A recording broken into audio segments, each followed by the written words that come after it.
Sometimes on Time Team, we find the biggest mysteries in the most surprising places, and they don't come much bigger or more surprising than this.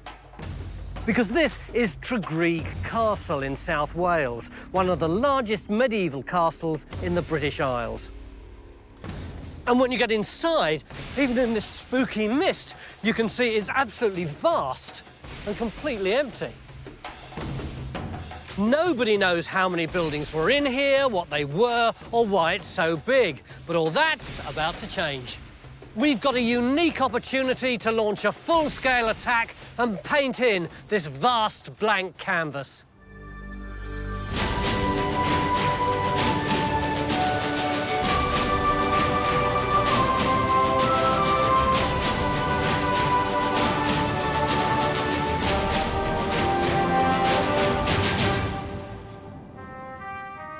Today, the ruins of Tregruk Castle overlook the tranquil valleys of South Wales. But 700 years ago, this area was one of the most turbulent places in Britain, the Welsh Marches. This was a militarised zone, ruled over by the Marcher Lords, powerful English barons who built a network of impregnable castles to keep the Welsh natives in check. But not enough to keep an invading army of archaeologists at bay. And anyway, we've been given a warm, if slightly misty welcome here by the castle's current owner, David Williams. How long has this place been in your family? Since 1554, there was a gentleman called Roger Williams, acquired the estate, the lands and the castle. But it hasn't always looked like this, has it? I can see a lot of these stumps are really quite fresh. It was a complete keep full of trees of Norway spruce here until about 2 years ago, and they were cut down. And the whole nature, the atmosphere of the place changed in the inner keep here overnight. Did you learn much once you'd cleared away all the forestry? I've always grown up with the feeling and knowledge that you wouldn't touch anything here. Yeah. It's a scheduled monument. As far as I'm concerned, nothing has ever been disturbed, so this is a very exciting time. What would you like us to uncover for you during the 3 days we're here? Any old relics would be most interesting. What was really going on here through our sort of ancestry side of things. Well, if it's old relics he wants, David's picked the right team. We've got them in spade loads. This really is an extraordinary place, isn't it? Absolutely. I've seen some castles in my time, but this one presents a real mystery. If you look at the plan here, you've got all the things you find in a standard castle. You've got a gatehouse, you've got a tower, you've got a really long curtain wall all the way around the side, but you've got this big blank space in the middle. It's in the same sort of ballpark as Windsor Castle. It's a huge site.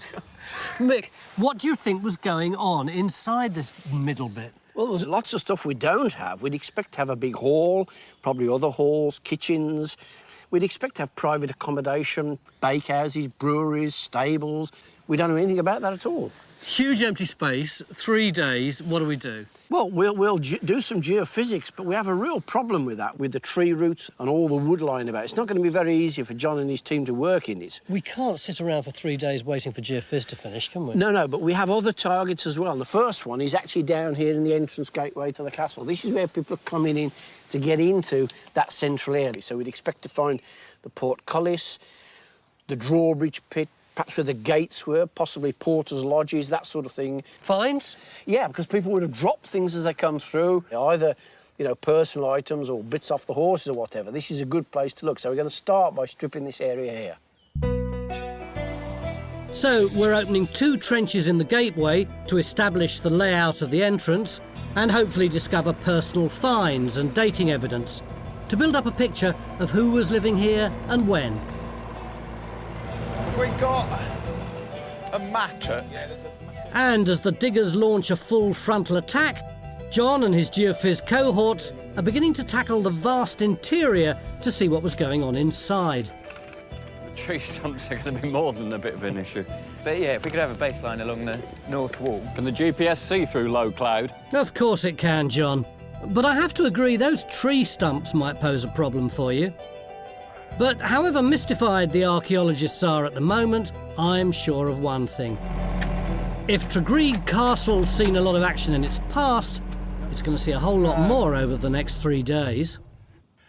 What's an oyster shell doing up here? Or somebody's living in some degree of style.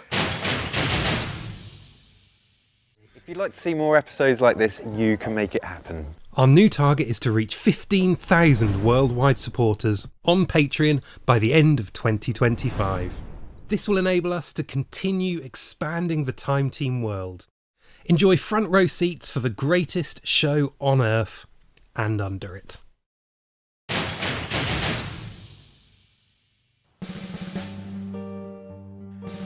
No, this isn't a World War I battlefield. Hidden away among all this mist is the largest interior of a castle I've ever seen in my life. We've already put the first trench in, only another 2,000 and we'll have covered the whole area. Because getting to grips with Tregruk Castle is a huge challenge, a whopping 13,000 square metre challenge to be precise. So far, we've begun to tackle the entrance through the gateway, hoping to discover more about the castle layout and any finds which tell us when it was occupied. And having only just launched our attack, Phil's already scratched the surface. Wow, it is like a roadway.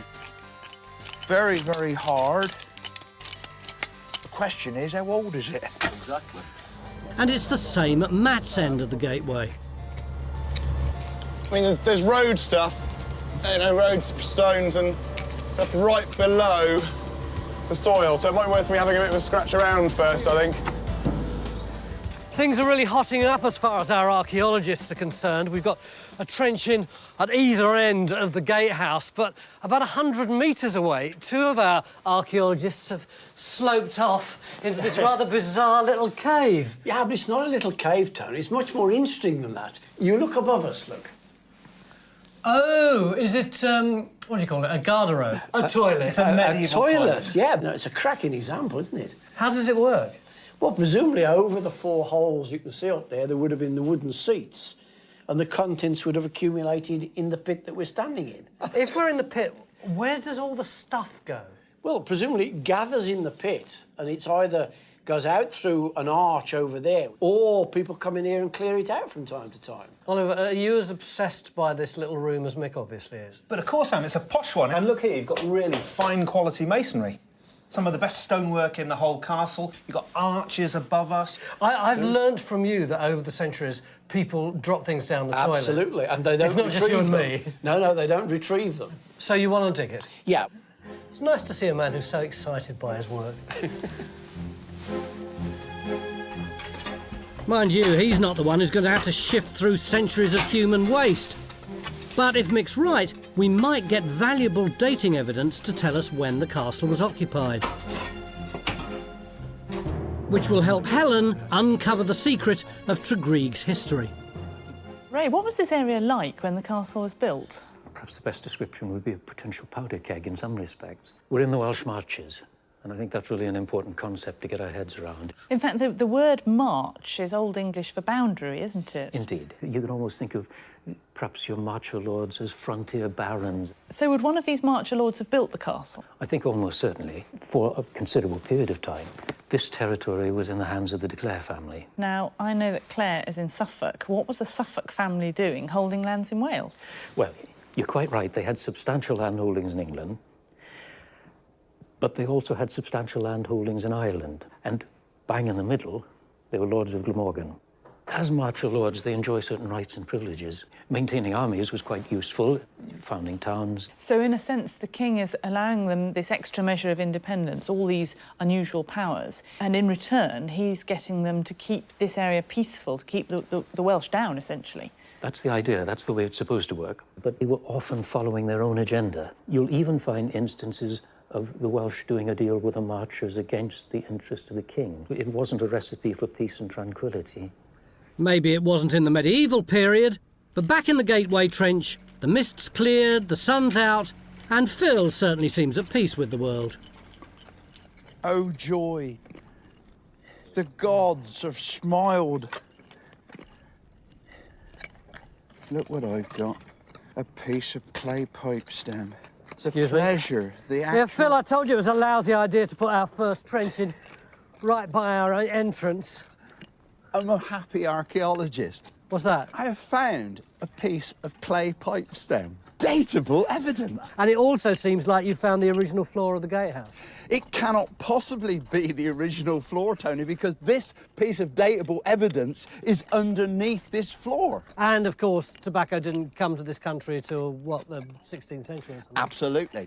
And that, presumably, is why you're excavating further down in order to get the original floor. Normally, Tony, that is actually true, but in this case, it's the reverse. What do you mean? We think the original entrance is actually up there.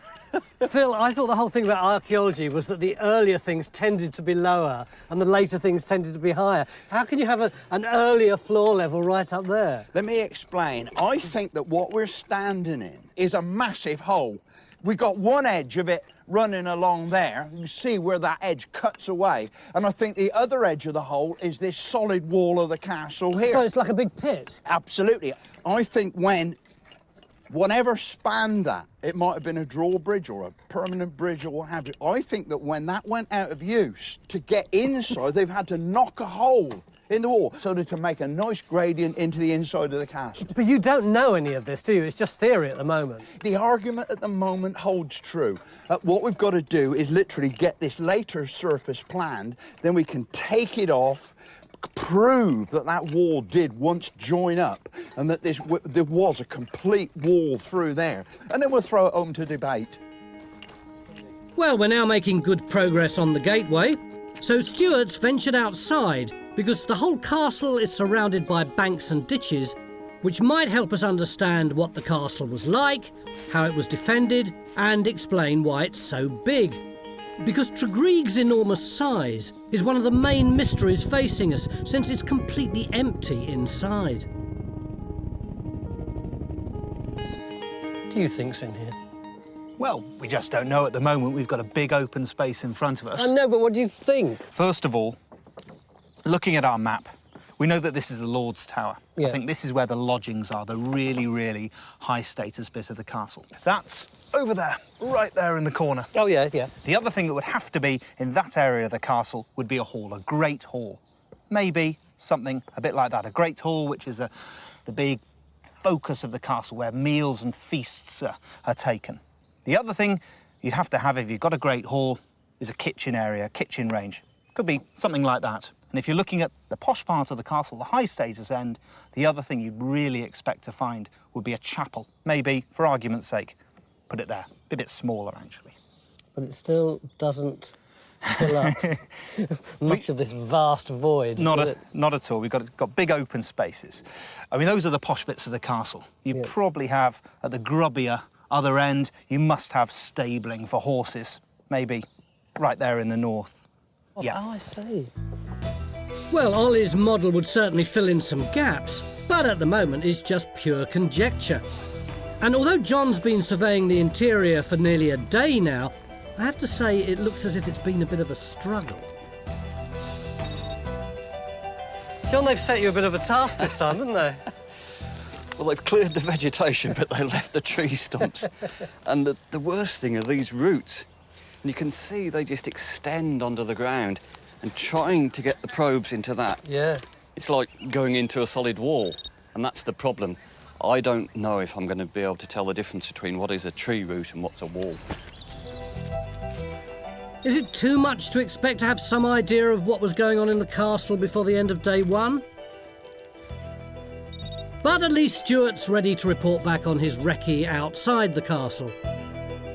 Right, Stuart, I've noticed you wandering around. Have you sorted it out yet? At first glance, you look at it and think, yeah, castle, ditches, rampart, you know, typical sort of castle-type things. But the more you look at it, the more complicated it gets. It really isn't quite as simple as it seems, I don't think. I have to say that's a usual Stuart appraisal of a site, that it's more complicated than we think. What I'm actually starting to see, as well as the castle earthworks, are earthworks, I think, relate to the Civil War period.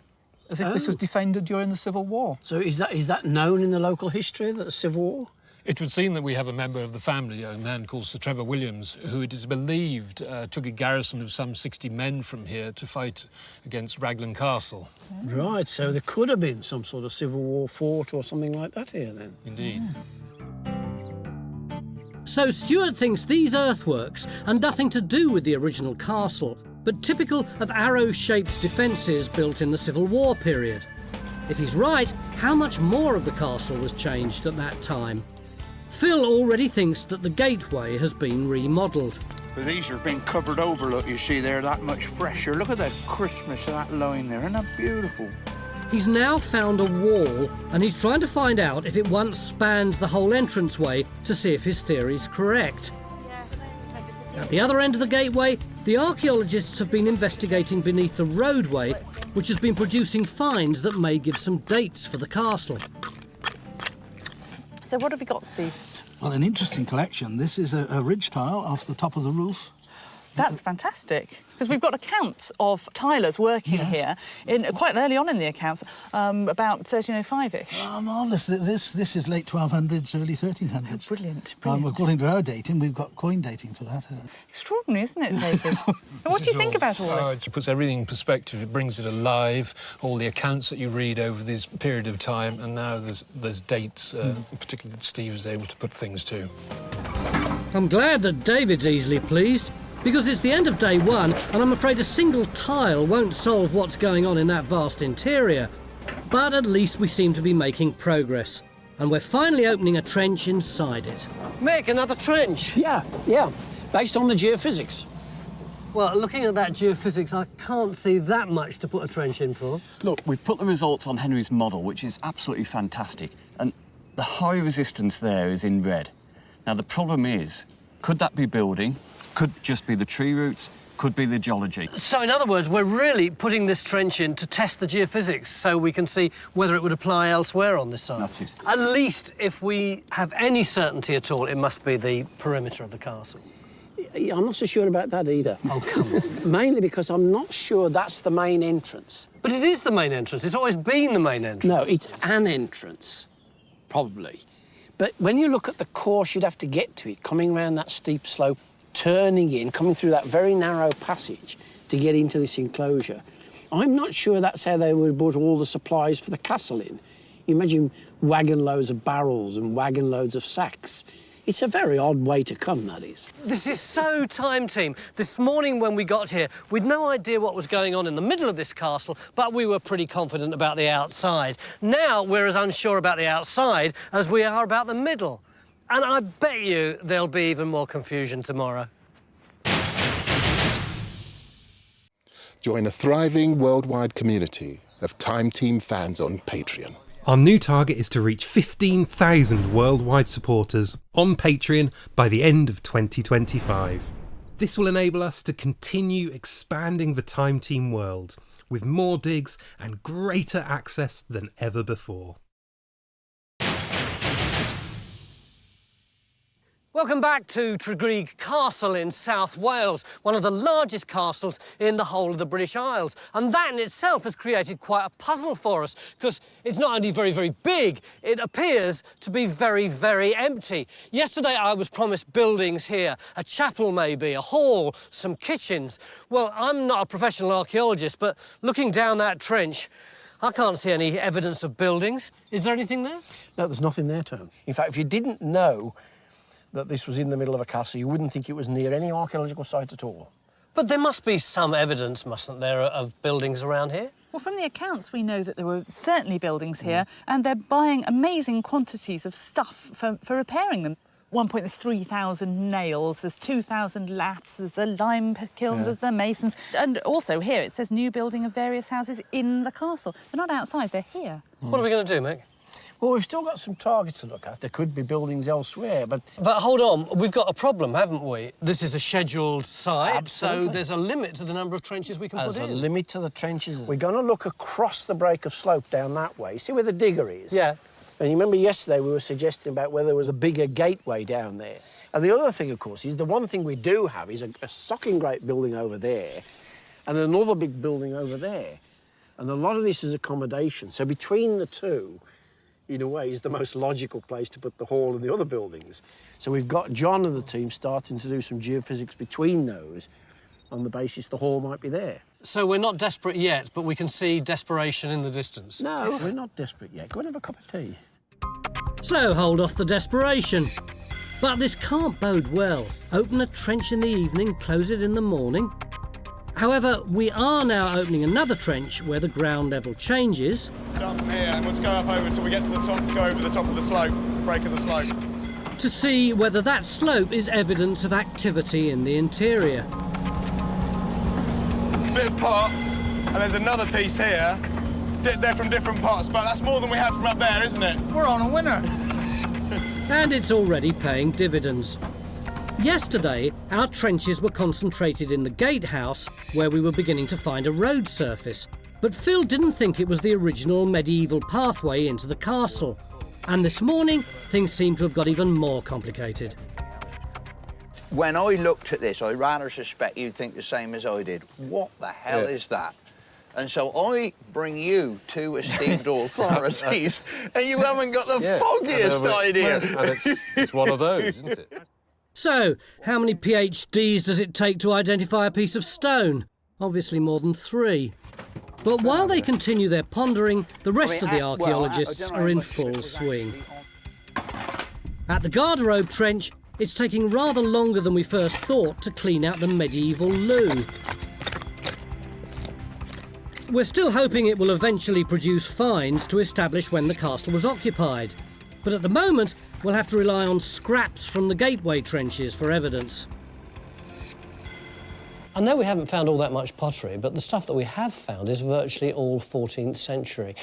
Why are you pulling a face? How does that tie in with That's what fantastic. we've got? No, I mean, I almost felt that you must have made that up to make me pleased, because the accounts, the detailed accounts, start at 1301 and they go on to 1342. What was happening here in the early 14th century? Well, there was a lot of building work going on, and right down to the last well rope, we've got the detail. So who was instructing these people to buy all the well ropes and stuff? Amazingly, they were mostly powerful women.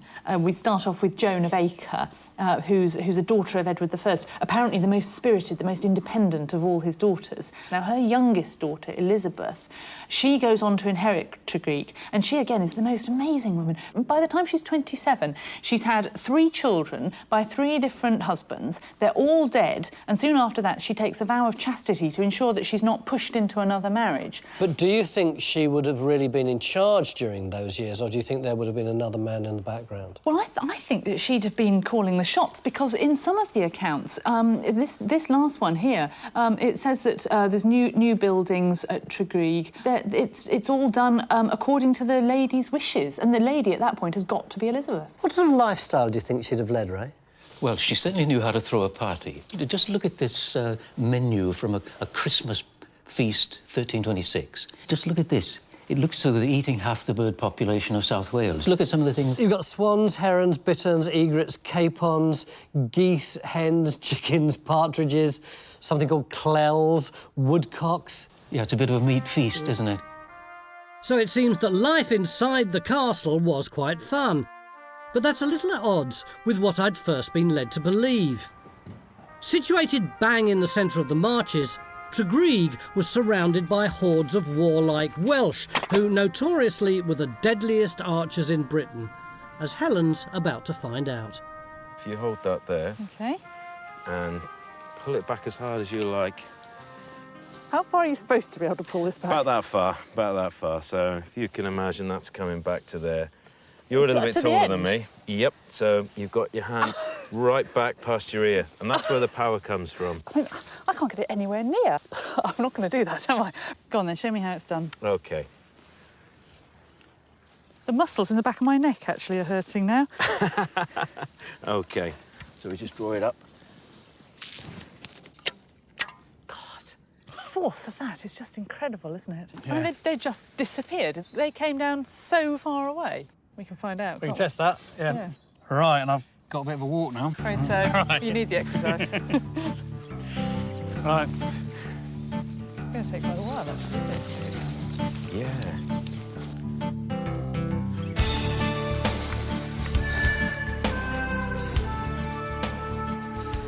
Right, Henry to Helen. I have an answer for you. 223 yards. That's just incredible, isn't it? We could get you no trouble from here. I mean, you're really conspicuous. You've still got arrows up there, haven't you? Can I come back now? Oh, I suppose so. If you can follow those along, Ian, kind of define them a bit. Back in the safety of the castle, Matt's busy working on his trench over the slope, and the change in ground level's now beginning to look as though it's been created on purpose. It looks like it's been kind of stepped up, doesn't it? And Phil's finally made headway in the gateway. Phil, yesterday you had a theory that there was a big pit here and that the entrance to the castle originally would have been up there somewhere. Does that theory still hold? Absolutely, it really holds good. But what we've done is the most important new discovery is this whacking great wall here, because this wall helps us to get from inside the castle way up there to the outside. This must be some major support for a drawbridge or a bridge that is going to get us from that level out there. Does this archaeology work for you? I think Phil's got it right. It's either part of the abutment for a bridge, maybe part of a drawbridge. But geographically, it seems so weird to me. If you look at that level there, imagine something there or higher coming out in this direction. It's more like a diving board than an exit. You just plummet off the edge of the hill. Doesn't make any sense at all. The point of access is right up here above our heads. It goes into nowhere. So I think I kind of get this. The walkway, drawbridge and pit idea seems plausible enough, but something's obviously missing, because the entrance couldn't have led out into thin air. So Stuart's turned to landowner David to see if there's anything in Tregruk's landscape history which might explain a change in layout. This large house that was here interests me. Is that it there? This is the old mansion house that was probably built in the late 1400s. And the first person to acquire it would have been Roger Williams, who we mentioned before. There were additions and extensions put on. The Georgian frontage, you would notice there. A building as fancy as that, that's almost been in continuous occupation through into the 17th, 18th century. It's a very classic period for doing massive landscape works. At that period, they wanted ruins in their garden. And in some cases, actually building ruins, and in other cases, they were taking buildings down to look like ruins. They had them already up there. I find it impossible to believe that they wouldn't actually use the castle in some way as a detached garden. Although David's family demolished the mansion in the 1950s, Stuart thinks his 18th century ancestors might have incorporated the castle into an ornate garden. But as Matt's discovering, they might also have remodelled the castle 100 years before that.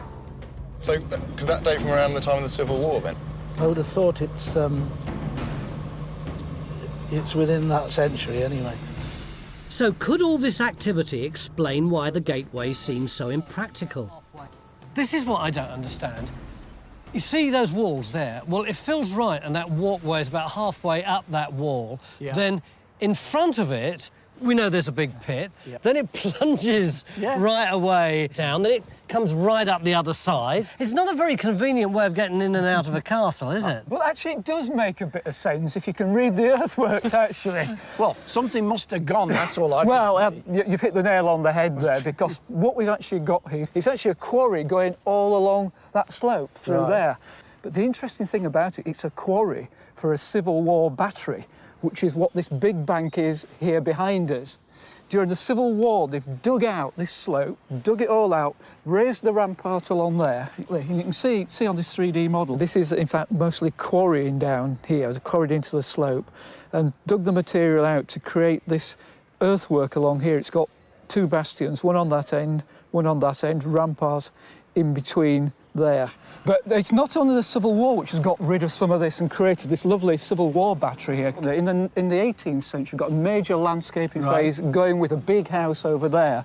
And they're bringing a carriageway all the way up this slope. Nice, easy gradient for horse and carriage. They've ramped all this off and levelled and done all sorts of things here to be able to get into the castle up on top of the hill. So that's when the big hole was punched in? I would suggest so, yeah. I'm still not convinced that I can see this being as the main entrance to this castle. Oh, music to my ears. Neither can he. No, I mean, that's what I felt. And all your explanations of the changes here just reinforce that. The other entrance is somewhere else. The main entrance is somewhere else. Now I get it.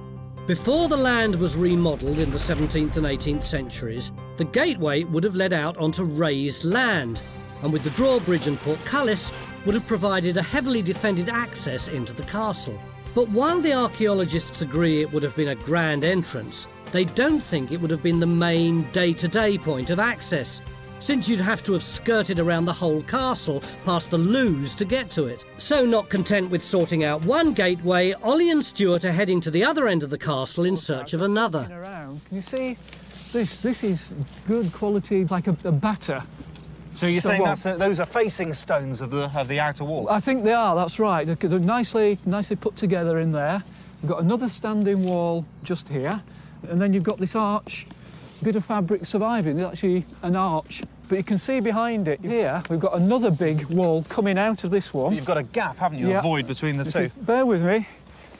You can trace it coming out of that wall. It comes all the way around here. It's coming out in a circular route, as it were. Then it's chopped. And if you go over there, there's another one. It seems as if it's like two towers, possible gateway. We're now getting to grips with the ruins, but I'm a little concerned by our lack of progress in the interior. Nothing's coming up on the geophys, which is strange because we know from the documents that there were buildings here. So we're opening a trench between the Gatehouse and the Lord's Tower, because we think that's the most likely site for the hall. Though I have to say, on first inspection, it looks rather empty, worryingly like the one we closed this morning. It's this trench here that's really perplexing us, because there doesn't seem to be anything in it at all. But what we do know is that right behind it over here is this really large and impressive building. Could this give us some kind of clue as to what's going on back there? As you can see, it's got this evidence of a door here which would have swung out in that direction, and then here there's a groove which maybe was for a portcullis, another door here which went out in that direction. Over here there's a great big tower. It is a lovely bit of architecture, isn't it? It is. I mean, it is a very beautiful and elegant room, and what I'm cleaning up is a window seat. And I can imagine the ladies come in here in the morning, the sun's shining full through this window, come up here, up the steps, sit on what was a window seat here, and look out across the interior of the castle. But what would they be looking at? There's nothing there. Well, you found no structures, but whether we have a garden elegantly laid out. I see, so the reason that there would appear to be nothing here is that all that was there was garden, and we wouldn't see any evidence of that in the archaeology. I think if this land's been cultivated extensively over hundreds of years since, all those subtle features may have gone completely. So, what are we dealing with? A fighting fortress or the mother of all gardens?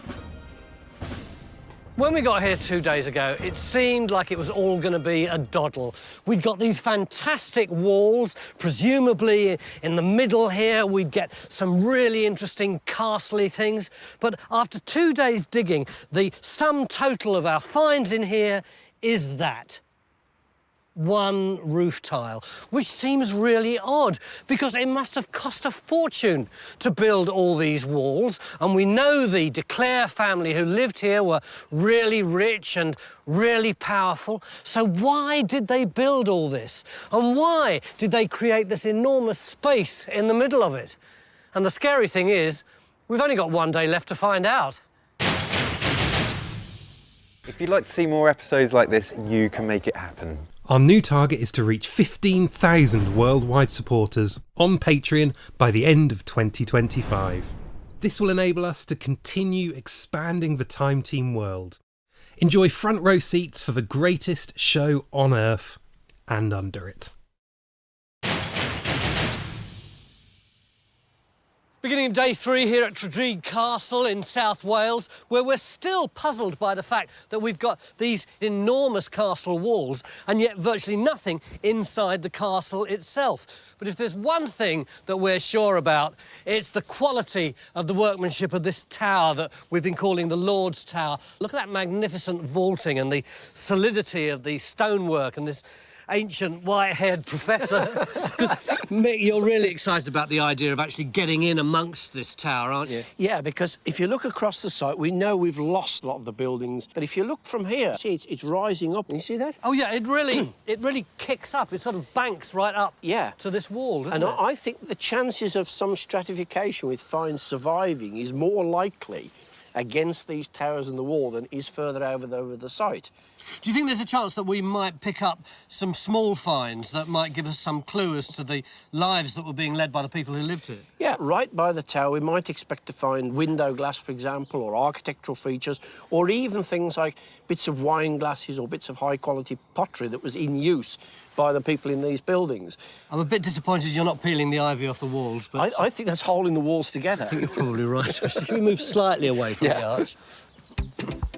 So we've finally moved Phil from the gateway to open a trench just outside the Lord's Tower in a last-ditch attempt to find something in the interior. Because we've already closed 2 interior trenches with no joy, and Matt's come to the end of his trench at the other end of the castle. Well, there are 2 main features in this trench. The bottom one right in front of us here is like a terrace or a step. You can see at the bottom they've reinforced it with a line of mortar, but most of that has weathered and fallen off now. There was some 17th century pottery underneath that, so we know that was still there in the 17th century before it collapsed. Back up here, the second feature, we thought it was another terrace, but on excavation you can see it looks like a robbed-out wall foundation going across there. They've taken all the stone away, and you can see they've backfilled it with all the old mortar. There was no medieval pottery or anything, but I think it might have all been cut away. I mean, there's been a huge amount of remodelling here. The massive step cut in there could well have been flattened across here. And, you know, they've chopped away each sides here and put the wall through, so it might have all just been completely chopped away. Yep. So all this Civil War and 18th century remodelling might explain why we've got medieval buildings mentioned in the documents but nothing in the ground. However, we still think that the area right next to the Lord's Tower might be less disturbed, and putting a trench in seems to have paid off since Phil's beginning to find a floor level. And at the opposite end of the castle, Stuart thinks he's found the main entrance into Tregruk. What we've got here, Mick, we've got a substantial wall there. Yeah. See this wall coming out here, starting to curve round. Beyond that tree there's a very similar thing. So what we've got is the wall, 2 towers starting to come out and curve back round. To me, that's highly suggestive of a gatehouse. It's a much more likely position at the bottom end of the castle, where it's easier to get down the slope. Yeah. And presumably an entrance passage somewhere up the middle over here. Up on this area here. I mean, the walls are standing to nearly 3 foot high. So what do you reckon we should do? Well, what I'm thinking of, if we start up here, Mick, we'll be inside the tower on this side of the gate, come down through here. If we're right, there should be a passageway coming through here, and then bring the trench over in this side, and we'll have a look in this tower as well, so we get right the way across. I think we should get on with that. Let's get it laid out and start.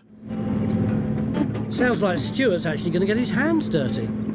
I just hope it's not too late in the day to start opening more trenches. Although we have finally got to the bottom of our medieval loo. This is an amazing excavation. I never dreamt there'd be so much of it. No, neither did we. I mean, we started off looking for this poo pit and to find lots of beautiful finds, but we didn't find anything, and it was really deep. What's that there? Well, that's a masonry mark. That's someone probably who made it and put a mark on to say, this is how much I should be paid or something. And what about this slope? One of the main things it's probably for is to get rid of all that horrible smelly stuff out from under the toilets. It really would have been a fairly pleasant toilet as these things go. Only on Time Team could anyone be disappointed with a toilet being too clean.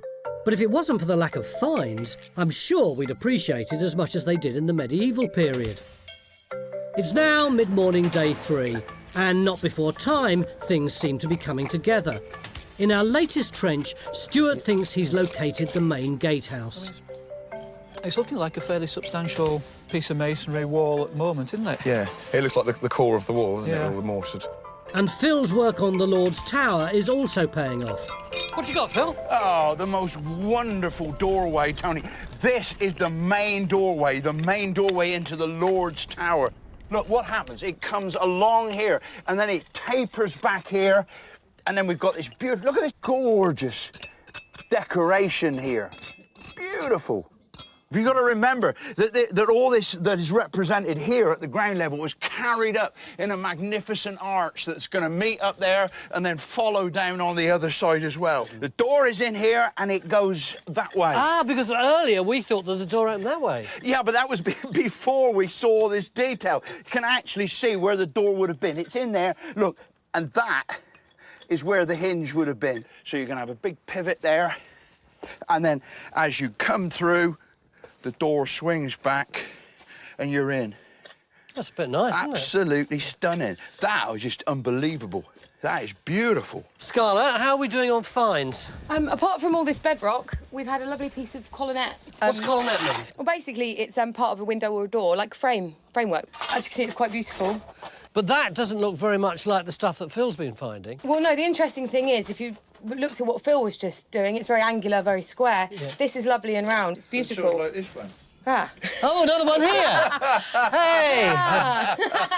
So do you think that they're part of the same build as Phil's? Well, no, because they're more circular, they look like they're from an earlier phase, basically. How much further are you going to dig back? About another metre. Well, we're going for lunch now. I think it's imperative that you stay and get us those small finds. Great, thanks. Come on, Phil. Oh, I'm included in that. That's good. But Scarlett's not the only one working through lunch. Helen's on a final hunt for finds so she can tie up the history of the castle. We still don't have an awful lot of metal finds. No, but what we have got are pretty impressive. What do you think of that? That is absolutely gorgeous, isn't it? I think that's just about the best preserved medieval arrowhead I have ever seen. And it must have presumably been shot from a longbow because of its flatness. Yeah, isn't that lovely, David? That is exciting. Yeah. And very appropriate for our site. Look at this then. What do you think of that? Oh, gosh, that is a very tiny little rowel from a spur. It's one of the earliest ones, and they're invented in the 13th century, so 13th, 14th century I might put on that. Yeah. It's not the Civil War period. No, I don't think so, no. But these ones look like they must be, and we've got 3 little musket balls. And this, which is just the star of the piece, isn't it? Really amazing. What do you think of that, Steve? Well, we think it's a grenade. Really? Civil War, a bit later. Well, yeah, I didn't know anything about grenades. I've never seen one. No, I've never seen one. I would never have recognised it. But luckily somebody did. They're about a cricket ball size with this hole in the top made of iron, and you pour the gunpowder in, set a fuse, and then you fling this... apparently that was the problem. You couldn't throw them far enough, and if they didn't actually score a direct hit, they hardly worked. So they were virtually unheard of. Sender. Very, very dangerous things. So that, I think, is going to be a really significant find. Wonderful. I have to say I'm really intrigued by these finds. On the one hand, they fit perfectly with my picture of a castle with knights in shining armour, fierce battles and bloody sieges. But on the other, they seem completely at odds with the overall picture we're building up of the castle. Fancy loos, fancy towers, extravagant feasts and possible gardens. My image of a castle is you've got a portcullis in the middle of the front, and then you've got walls that go like that all the way around. That's it. Yeah. And then you've got a stone floor in the middle for all the soldiers to march around. Yeah. And up at the top, people are firing arrows and chucking boiling oil. But this is nothing like that. No, that's because you have a very stereotypical view of a castle there. No, I can't believe that. Surely not.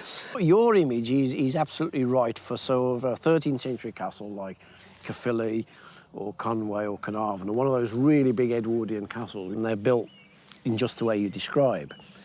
But of course, it's not very long afterwards. I mean, you only have to get to the 1400s before you've got gunpowder and cannon, and these places are redundant anyway. But the idea of towers and battlements representing power and status and so on stays on.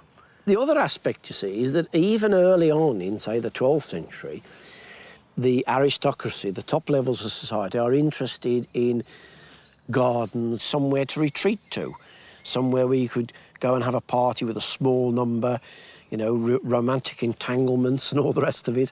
The right word for this sort of place, I think, when you get into that, is a pleasance. In a way, we should stop thinking of it as a castle and think of it as a pleasance. It's not a castle. Well, I never thought I'd say that at the end of 3 days. If you'd like to learn more about pleasances or medieval romantic retreats, log on to the Time Team website. It's now nearly the end of day 3 and the team have finished working outside the Lord's Tower. Well, it's a shame we didn't get more small finds, but the architecture we revealed was really phenomenal. Just look at the quality of the architecture in front of us there. You've got a door, You've got a portcullis, the slot is just above us. You've got another door as well. And what would have been inside? Well, you're looking at serious medieval high-quality living. You've got lots of rooms, chambers, fireplaces, windows. You've got that fantastic, exquisite octagonal chamber over there. The Lord even had a little hand basin to wash his hands in. And at the other end of the castle, Stuart thinks he's finally conquered the main gatehouse. What you see in here, the kind of where stones have been taken out from, they've been ripped out and been robbed off. But this is the edge of a tower which came round here. And what we've got over here are 2 road surfaces. So this is where the roadway entrance ought to be? Absolutely. You come up through here, there's one tower coming round there, another coming round here, and you'd have come up through here. Now, what is interesting about this is absolutely no evidence that the main curtain wall came through. So we know this is going to be, there's a gap here. Yep. And that tower is much smaller than that tower. So it's probably not built at the same time? No, it's quite a complex arrangement. So it's sort of resolved then? I think we've got a twin tower gateway, different sized towers, carriageways through it. It's been demolished. Lots of it's been robbed away at 2 or 3 different periods, probably. So having finally completed our attack on the castle, we're at last able to put together a picture of what Tregruk was like 700 years ago. Look at this, Tony. It's a picture called The Garden of Pleasure. It was made in about 1485, and I love it because it's got this fantastic frame around with a curved top that makes it look like a scene through a window, just like the window we're sitting in here. There's an awful lot of stuff in the garden, isn't there? Yes, it's very busy, and we're lucky because the artist has put in an awful lot of things which you also find on these accounts from 2 of the other gardens of Elizabeth de Clare. Now, you can see in the picture that we've got this lovely fountain here and a pool, and here we've got mention of a pool in the garden and a fountain made. And then we've got railings here and sandy paths, and we've got mention of railings and sand. And then lastly, this amazing bright green turf. She's obviously rather keen on her lawns because she's having turf taken from a nearby estate to repair her garden. There's something really quite erotic about this picture, isn't there? Well, it's called the Garden of Pleasure, and these 2 people are holding hands, but what else can you see? Well, what's that? Is that a leg? I think so. Golly. I wonder what he's doing to her. She looks very surprised. He's kind of going, ooh. I'm not surprised. I've really enjoyed peeling off the Georgian and then the Civil War layers to reveal Tregruk's medieval splendour, and it's completely changed my view of castles, since life at Tregruk must have been very pleasant. With massive walls and heavily defended gateways, the de Clare lords and, of course, ladies were able to retreat from the dangerous Welsh marches and relax in their luxurious tower overlooking beautiful gardens. Well, we started out thinking we got a castle full of soldiers and we ended up with a pleasure dome. How do you feel about that? No, I'm just extremely excited by your visit here, and everything I've seen has brought the whole castle alive, as far as I was concerned. You don't feel cheated that it wasn't what you thought it was going to be? No, we've found examples from the Civil Wars and medieval times, which is, how I'd always wanted to date this place. Well, given that it was a place of fun, we've got one more treat in store for you. Phil, off you go.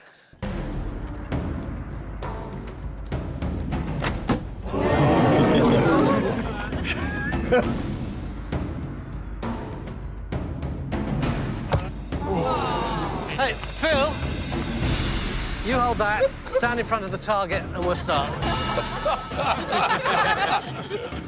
I know I'm as safe as houses.